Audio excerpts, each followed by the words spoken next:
საჯარო ინფორმაციის ხელმისაწვდომობა საქართველოში ინფორმაციის თავისუფლების განვითარების ინსტიტუტი ანგარიშის შედეგებს აქვეყნებს. Როგორ გასცემენ ინფორმაციას სახელმწიფო სტრუქტურები და გეგმავს თუ არა ხელისუფლება კანონმდებლობის გამკაცრებას საჯარო ინფორმაციის გაცემაზე უარის თქმის შემთხვევაში. კვლევის შედეგების შეფასებები და განცხადებები ნათია ოროლაშვილის სიუჟეტში. ყველაზე ანგარიშვალდებული და დახურული სტრუქტურები ინფორმაციის თავისუფლების განვითარების ინსტიტუტმა 2013 წლის ანგარიში გამოაქვეყნა.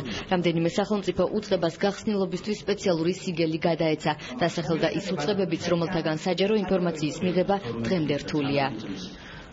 გამორჩეულები, ვთქვათ, განსაკუთრებული 20 დღე დაჯილდოება ჩვენს მიერ, ხოლო სამინისტროების მხრიდან ეს არის მაგალითად გარემოს დაცვის სამინისტრო, ინფრასტრუქტურის სამინისტრო, აჭარის ორი სამინისტრო, ასე ვთქვათ, ხოლო ასევე რეინტეგრაციის საკითხების სახელმწიფო მინისტრის აპარატი, ევროატლანტიკურ ვთქვათ სტრუქტურებში რეინტეგრაციის აპარატი მინისტრის. რაც შეეხება ყველაზე დახურულ ორგანიზაციას, ჩვენ წელს ვასახელებთ ეგრეთ წოდებულ სემექს, მარეგულირ კომისიას.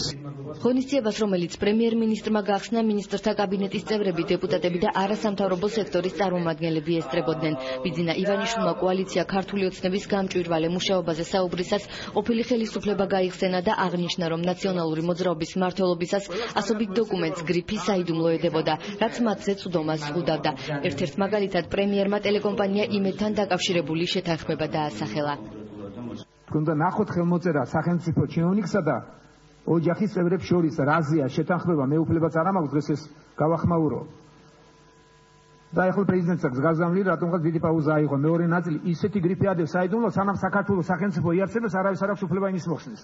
ესეთი გრიფი საიდუმლო ადევს თანაც. რა ხდება? ეს არის პრინციპული. ისეთ რამეებს მალავდნენ, რაც დასამალი არაა და წინა გამოსატანია, მაგრამ იმის თქმა როგორ შეიძლებოდა, რაც იქ წერია და თქვენ ამას ნახავთ, ხმები ყალხზე დამიდგა მე პირადად. რაც მე იქ ნახე და რაზეც ხელია მოწერილი. ჩინოვნიკის სახელმწიფო აწერს ერთი მხრიდან, მეორე მხრიდან ოჯახი კერძო მესაკუთრე. იმედთან დაკავშირებული და როგორი შეთანხმება იქ მიღწეული.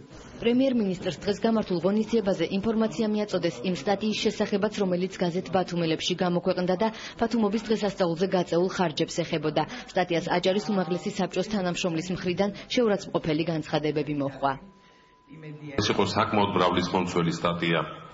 იმის ჩათვლით, რომ 51 დაგეგმილი ღონისძიებიდან 31 ჩატარდა, მაგრამ თანხა მაინც იგივე დაიხარჯა და ძირითადი ხარჯები წავიდა სუფრებზე, რაც იყო აღწერილი კიდევაც.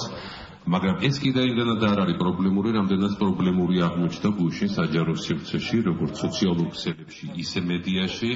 ცალკეული ჩინოვნიკების, აჭარის უმაღლესი საბჭოს აპარატის თანამშრომლების რეაქციები.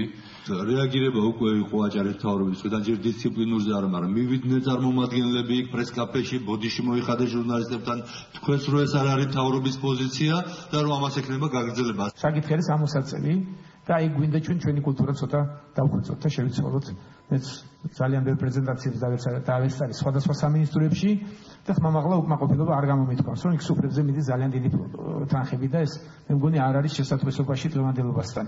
და მე აი პირველად ვაკეთებ ამაზე რეაქციას საჯაროდ ყველა სამინისტრომ, მიუხედავად იმისა, რომ მისი დღესასწაულია, მათ რიცხვი აჭარის მთავრობამაც არ არის ეს სწორი ჩემი აზრით, რომ კეიპში გადადის რაღაც სამინისტროს ან რაღაც ლოკალური მთავრობის დღესასწაული. დღესასწაული შეიძლება ღრეობის გარეშე კარგად აღნიშნოს. კანონმდებლობის გამკაცრების აუცილებლობაზე საუბრობენ საკანონმდებლო ორგანოს წარმომადგენლები. თინა ხიდაშელი ასევე აცხადებს, რომ საჯარო ინფორმაციის გაცემის თვალსაზრისით მთავარი ტესტი ახალი ხელისუფლებისთვის მომავალი წელი იქნება. რეალური ტესტი ეხლა დადგება, როდესაც ჩვენს მიერ, ჩვენი ხელისუფლების მიერ დახარჯულ თანხებზე მოითხოვთ უკვე ინფორმაციას და ჩვენს მიერ განხორციელებულ ქმედებებზე. ამიტომ არის საჭირო, რომ კანონი წამოეწიოს და რაც შეიძლება უფრო გამკაცრდეს. პასუხს გვაძლევდნენ ხშირად, როდესაც მე არასამთავრობო სექტორში ვიყავი, რომ ინფორმაცია არის საიდუმლო და მას გრიფი აქვს მინიჭებული. ეს პასუხი იყო პასუხი, რომელიც პლუსში ეწერება ადმინისტრაციულ ორგანოს, თუმცა არასოდეს საქმე არ მიდიოდა გასაიდუმლოების კანონიერებამდე. ანგარიშის პრეზენტაციის შემდეგ მისი შედეგები სახელმწიფო უწყებების და არასამთავრობო სექტორის წარმომადგენლებმა შეაფასეს.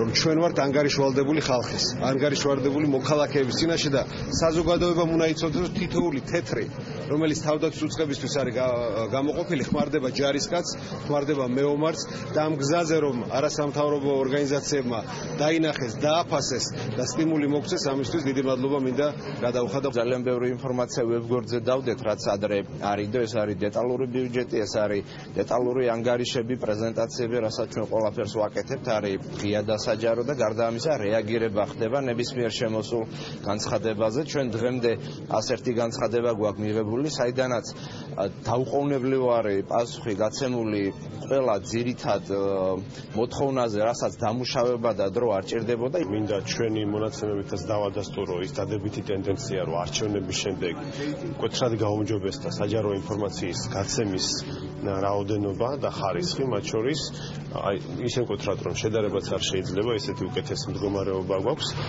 თუმცა პრობლემები კვლავ რჩება. ინფორმაციის თავისუფლების განვითარების ინსტიტუტის კვლევა 2012 წლის ივლისიდან მიმდინარე წლის ივნისამდე პერიოდს მოიცავს. ამ პერიოდში ორგანიზაციამ სახელმწიფო უწყებებში საჯარო ინფორმაციის მიღების მიზნით 5625 წერილი გაგზავნა.